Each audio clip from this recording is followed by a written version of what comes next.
Hello, everyone, and welcome back to the channel. My name is Lemon, and today we're going to be doing some exciting things around the base. We are going to be building a couple of farms, a sugarcane farm, a bamboo farm, and an iron farm. I'll also be giving you a little bit of a tour of what's going on around the base, but ultimately, we're going to do these really quickly, and we're not going to time lapse it or anything like that. It's basically going to be me explaining how the farm works. So that way I can get some of these big builds in really quickly so I can catch up a little bit on some of the other members of the server and get to where I need to be so I can do more builds for my base area and different adventures around. So definitely wanted to get on that. So today we're going to be building a couple different farms, and the next episode we may be building a couple different more farms, and we'll try to do that without time lapsing it to where it's like an hour and a half, 2 hours. If I had to time lapse all those different farms, we'll just kind of do it a little bit shorter and quicker and show you how the farms work so that we can get all these farms built and ready to go here on the server so that we can get caught up a little bit more to some of the other members. Without any more explanation, because if I keep talking, I probably will spoil what's going to happen in today's episode. So let's jump right in.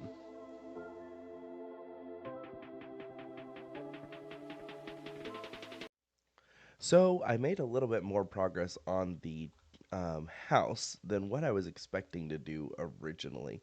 So here's the exterior. I did go ahead and extend that roof, and that was a request or a comment by Fitz that I should extend it by one more block, and I really did like that idea. So I went ahead and extended that. Looking into the house, you come in, you've got this nice little entrance, and I did use some of the chipped mod to go ahead and get these nice spruce doors and trap doors and different things like that. And then supplementaries to get the sconces, which I really liked. So pretty much it's going to be Macaw's furniture chipped or supplementaries for the modifications that I have on the house. So these sliding doors are chipped doors, and then I've got some of the Macaw's furniture for like the end tables and the dressers, which these are fully functioning storage drawers, so you can actually put items in there. And then you've got the chairs that are you can actually sit in right there. Some Farmer's Delight little cabinets. I'm not really done with this section right here quite yet. I want to do some improvements on that as well, but we'll get to those eventually. We've got a nice little table and some chairs set up right here. I did go ahead and put windows on the outside and added a few more flowers to this section right over here as well. The decking and roof area, I really like that around here. And then right in here in this room right over here, I've got my own little office area that I've got and put my trophies up there, or my clock or my globe. Just different little things to add some decoration to this. I still got a little bit of work to go on that. I found this guy. He was just roaming outside the house, and I had to keep him. If you've got a name suggestion for it, I would love it. I was thinking Lemonade, but maybe you have a better name suggestion for that. And here I've got my little storage room, and I've got a smokers, blast furnaces, and then a composter, and I'll show you that in just a minute. And then all the gold storage chest right here. I've got some chipped, and then some different workstations just thrown throughout this section right here. You can go down here to this area, and I'm going to decorate this area a little bit more. That's my thought on that right now. And right down here, I've got a lava farm, so that's going to be something I work on a little bit later as well, is the decor behind it. So right now, it's just kind of simple stone where I mined it out, but I'm going to work on some additional decor. But yeah, I've got a lava farm here to feed the furnaces. So back in here, I've got my barrels, and those are what the back of the barrels is what feed the furnaces. The barrels up on top that you saw a moment ago are what feed the furnaces, the different items to either smelt or compost. And then down below it drops into these chests right here. So that's really nice to have that. And then when you're ready, you just go back up the bubble elevator to here. And then there's my nether portal as well. I wasn't planning on getting that far with my decor, but I did go ahead and get a little farther than what I had initially anticipated. And I just kept working on it, had so much fun doing it. And so I just wanted to keep working on it. And then I started working on a video for a villager breeder, and I wanted to get some farms going, like as far as farmland. And so right over here is where I worked on that for a little bit and got some farmland from either Farmer's Delight or just the regular farms. So I've got my potatoes right here, my carrots, my wheat, my tomatoes, and my cabbage. Those are just a few of them. I'll probably get some more going later on, but yeah, that's kind of a cool little thing. And I've been working on getting some rich soil, and rich soil is different than the farmland that I've got underneath here. And so it's a little bit of a grindy type block, but it'll actually be really cool. So when you put a potato, say for example, into some rich soil, what you'll get is you'll get almost like a bone mealed type process where, see, right now this one's at 43%. It would bone meal it if you get the rich soil farmland. It would almost like bone meal it and cause it to grow a whole lot faster than what this would. And then right now, because I have my elytra on, it won't work. But if I were to jump or land after flying onto one of these blocks, it would automatically pop out the crop and it would change the land. And then I would have to go through and use my hoe again on it to get it back to the farmland rather than just a regular dirt block. And so the farmland, the rich soil farmland, when you jump on a block or land on a block, it's not going to change back into dirt. It's going to stay that rich soil. And so it's going to be a lot nicer when I put it around the area to have it grow faster and then also to have it not break when I land on it. How you make the rich soil is a bit complex. Let me see if I've got the knife. I do have the knife in my backpack. So what you do is you take the knife and you find a fully grown wheat block and you go ahead and cut it. That will give you this straw right here that you need. And then what I did is I took some logs and my axe. Let me see if I can show you real quickly here. And what I did is I put the log on the cutting board and I had my axe in the other hand. And I would strip the log. I don't know why it's not doing it right now. Am I not on my axe? I'm not. Oh, maybe I did that in reverse. Yeah, so when you strip the log, you get the tree bark, and then you take all of that, and let me see if I can show you really quickly. Since I don't have a crafting table, I'll just use this shulker. You get the organic compost by using bone meal, straw, tree bark, and some dirt or some rotten flesh in place of the tree bark. So I did a little bit of both. You get this organic compost, and then you take that organic compost and you just lay it out in the sun, and it slowly begins to change until eventually it becomes the rich soil. And I believe I have some that I've been working on. Yeah. So then it eventually becomes the rich soil that you can place down on the ground and then change it into farmland and use it for that. Then what I was going to do is I was going to place a villager breeder and have them farm the land, but for some reason I did a ton of troubleshooting and tried out a couple things and recorded a couple videos of me working on that. But unfortunately, for whatever reason, the villagers weren't farming the farmland. I don't know if it was the farmland mod or what it was, but the villagers weren't recognizing it. So rather than doing that, I decided to go ahead and work on switching some of this into regular farmland and then just feeding the villagers manually so that they could breed up. And so I started working on this villager breeder on camera, but I decided to go ahead and go a different direction. So I just wanted to show you real quickly what the villager breeder does. So I come in here and I manually feed these two guys. They breed up because they see the beds through the trapdoor, but they can't make it through the trapdoors right here. And then when the baby villager is born, the mechanic can't help but wanting to have the baby villagers jump and jump on the beds.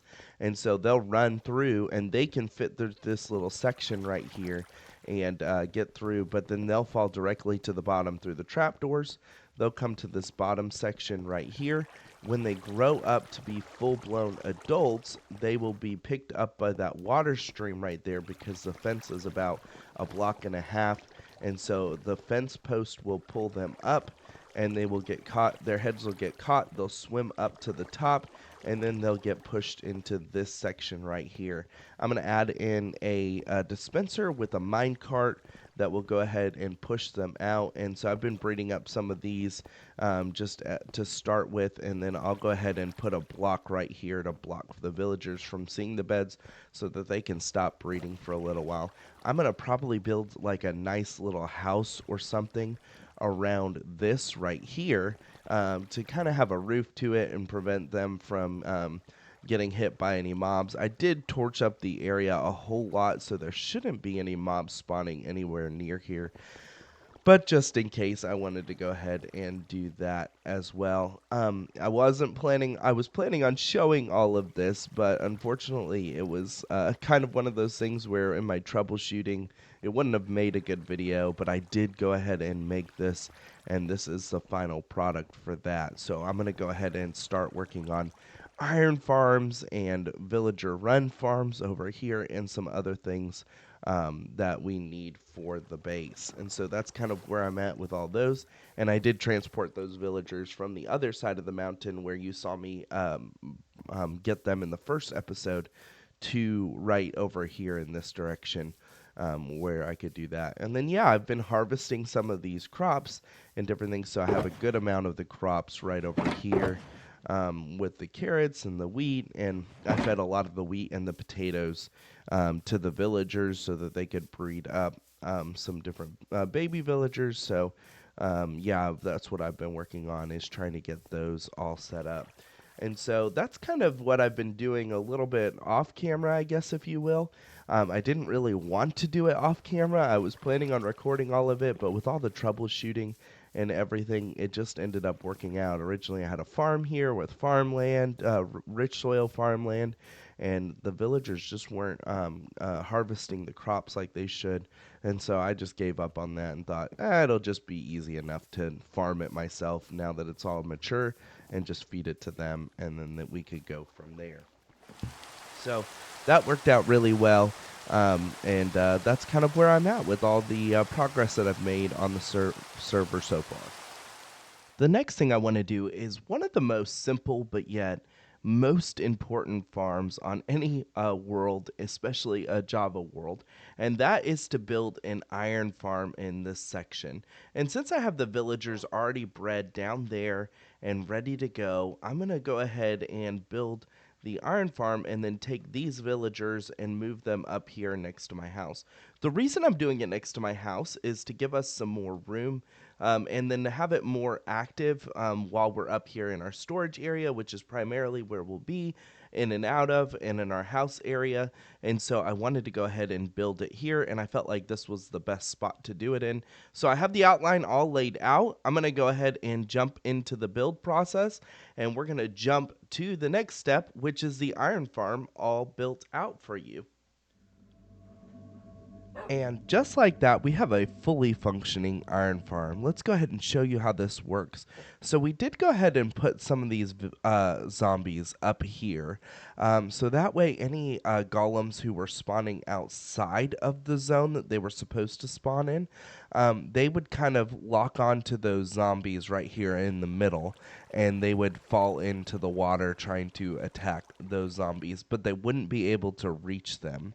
And then most of them are supposed to spawn in here. And I did go ahead and add in some path blocks because they can't spawn on the path blocks.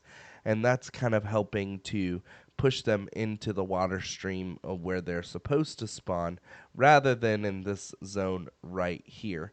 Once they spawn, they go ahead and drop 30 blocks into this lava area where they have a campfire underneath them that will kill them, plus the lava up above that their heads are touching. And as you can see, 254 iron blocks in that one, 200 iron blocks in that one, and 300 and whatever number this goes up to, 9 in that one as well. I did add a bubble elevator going all the way up and then a drop going all the way down so that way I could have some place to drop into. I did have to expand this area out a little bit because we did have every once in a while where a golem would spawn, say, over here in this zone or over here in this zone. So I just kind of put some grassy blocks all the way around in this region right here to kind of help with some of the iron golems that were spawning on the outside. We'll see over time. There may be one or two that still spawn on the outside, and it's easy enough just to shoot them with an arrow, get on one side of the farm over here, and let them come after you. They'll fall into the water, and then they do it. It really doesn't hurt the rates of the farm, seeing as I already have more than I'll ever need for this, so that'll be perfect. Any future farms I have where I need a ton of hoppers or anything like that, I'll have more than enough for what I need for all of that. So that's perfect for this little iron farm. It's just a quick, simple setup. And what we do is we have villagers on each of these 4 corners. And they have a zombie in a boat, and then they get scared. And when they get scared, the iron golem spawns, and then it drops down below. So we have the zombie there, and then we got 2 in this one, and so we have the 2 zombies in there as well. And so, yeah, that's kind of how it works. And I didn't mean to get 2 in this one; it just kind of happened. But it works. And so that's a quick tutorial. Not really a tutorial. This was a farm, and I'll link in the description who came up with this farm. It was just a quick tutorial that I followed, and then added in a few of my own elements with just some troubleshooting that I'd done, like the zombies or some of the other things, the terrain around the farm to go ahead and keep it from spawning that. And then as you can see, there was 4 that just dropped in. Any that get stuck right here in the middle will eventually fall. Sometimes they get stuck when they all get bunched up like that. But yeah, usually has at least 1 iron golem down at the bottom, sometimes several more. But the quicker we can get them to fall and to die in the kill chamber down here below, the faster the rates of the farm go. And so that's just perfect for what we need it for. That's the quick overview. I'll link the description for the tutorial of the creator of this farm. So that way, if you want to build it in your world, you can. And just the little troubleshooting tips that I would recommend. Make sure your terrain is completely flat all the way around for a good bit. And then also, if you have trouble where they are still spawning on the outside, putting these 2 zombies in generally helps with that as well. Yeah, that's it for this one. Now let me go down here with my free cam since I'm already in there and show you what I'm doing down below. I actually added in another side to the villagers for the breeder, so that way if I wanted to breed them going that direction I could, or going that direction I could, and all I need to do is just put down the beds on which side I want to go ahead and breed them. I may add in a few more like design elements so that it's not just this random glass breeder in the middle of nowhere.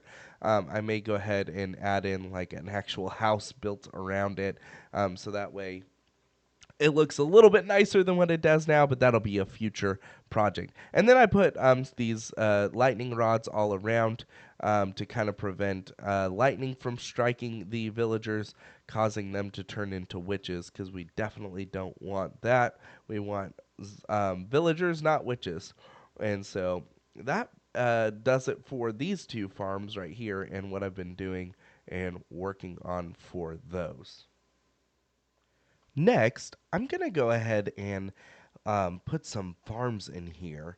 So I cleared out the area right behind my house, and I'm going to go ahead and put like sugarcane and also some bamboo farms and other things right in this region right here.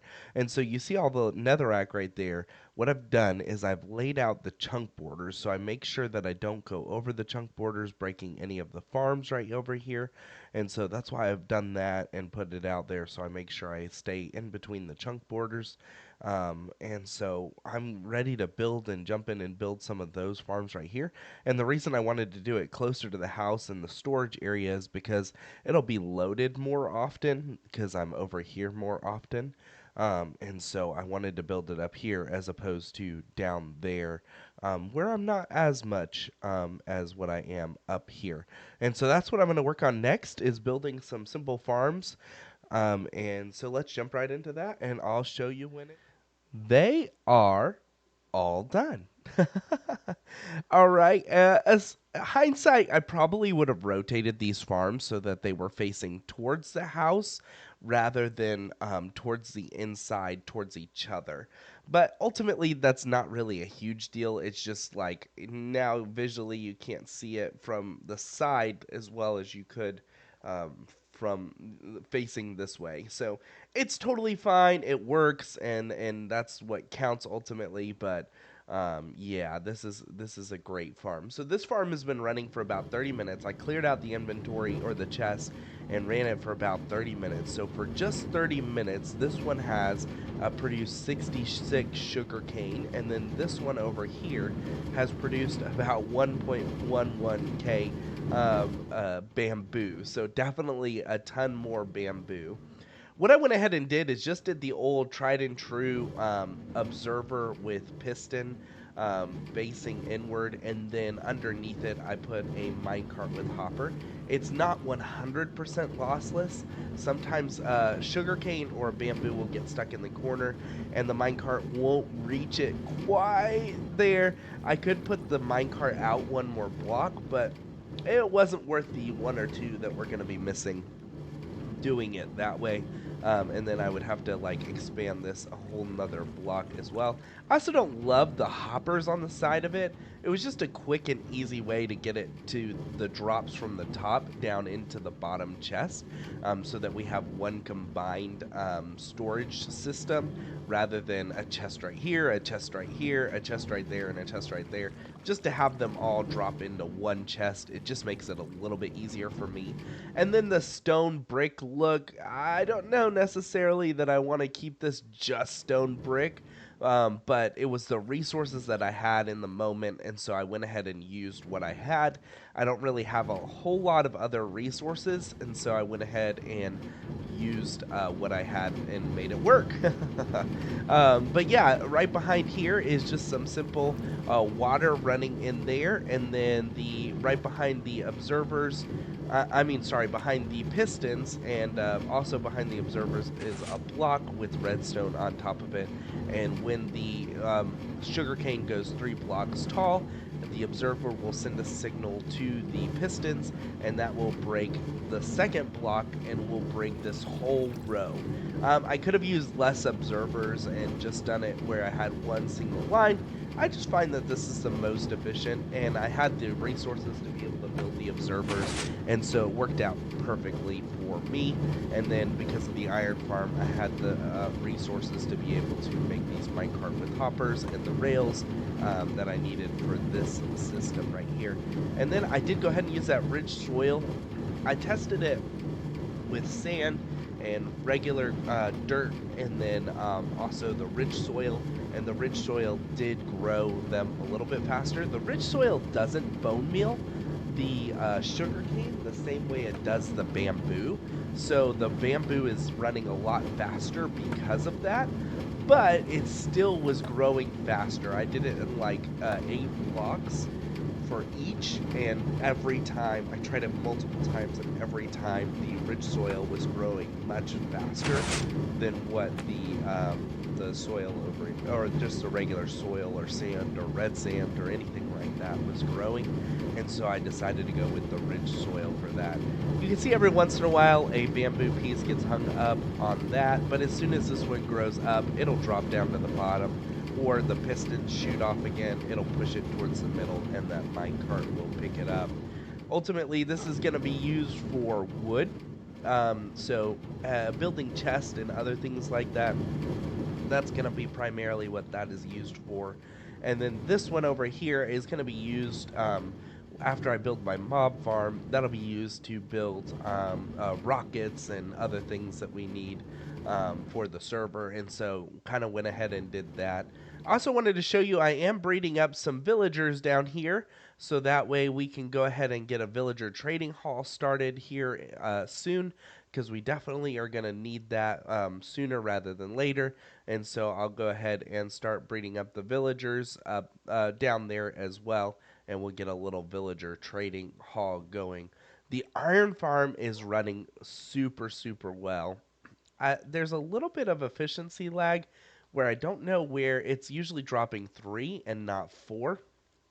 So I don't know if maybe if I need to position one of my zombie villager or my zombies a little bit more towards the middle, maybe.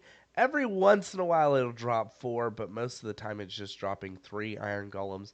But ultimately, if we come down here and look at the chest, yeah, we have a ton of iron. That's iron blocks right there. So yeah, it's just gonna be more than I will ever need, no matter which farms I build in the future. So definitely going to be worth it there. I also went ahead and took 2 beacons and then purchased 2 more beacons, and I put those down at the bottom, so that way when I'm down here, we still get that effect of haste and jump boost and speed and regeneration. I didn't really feel like, because of how I've torched up the area, that I needed the strength and others, especially since I have the regen potion, or the regen beacon. So I felt like the 4 was sufficient to cover this whole area and this whole region without needing 6 for each one. So I went ahead and moved 2 of those down, purchased 2 more from Fitz's shop, and yeah, and that makes it a little bit cleaner, and all the way across the base as we continue to build. That'll just go and cover us a little better. That's going to do it for today's episode. I really appreciate it. I know that this is not like my typical time-lapse build. I'm trying something new to go a little bit shorter, and if I tried to time-lapse all of these iron farms and sugarcane farms and bamboo farms, I feel like it would have made it too long of a video. I wanted to try and catch up a little bit more on the server. So I went ahead and just kind of did them and showed you the results of what I've been working on to kind of catch up on some of these farms and other necessities that I have here on the server. So I hope you don't mind that. Let me know if you want to see time lapses and other things in the future, or if you prefer this method where we just kind of show you what farms we built and where they're located, and then kind of how they work afterwards. But yeah, I feel like this is going to be much, much better for everything, just knowing that this is going to be the new method going forward, so I can try and shorten some of these videos. Instead of having almost 45-minute to an hour-long videos, maybe having 25 to 30-minute videos. Be a little bit shorter, but work a little bit better. But anyway, that's going to do it for today's episode. If you haven't already, consider subscribing and hitting that notification bell so that you never miss a single episode. Also, like and comment on the video and let me know what you think and what sort of future content you want, either on the Limitless or the Citruscraft server, and I'd love to look into building some of that content as well. That's going to do it for today. We'll see you next time.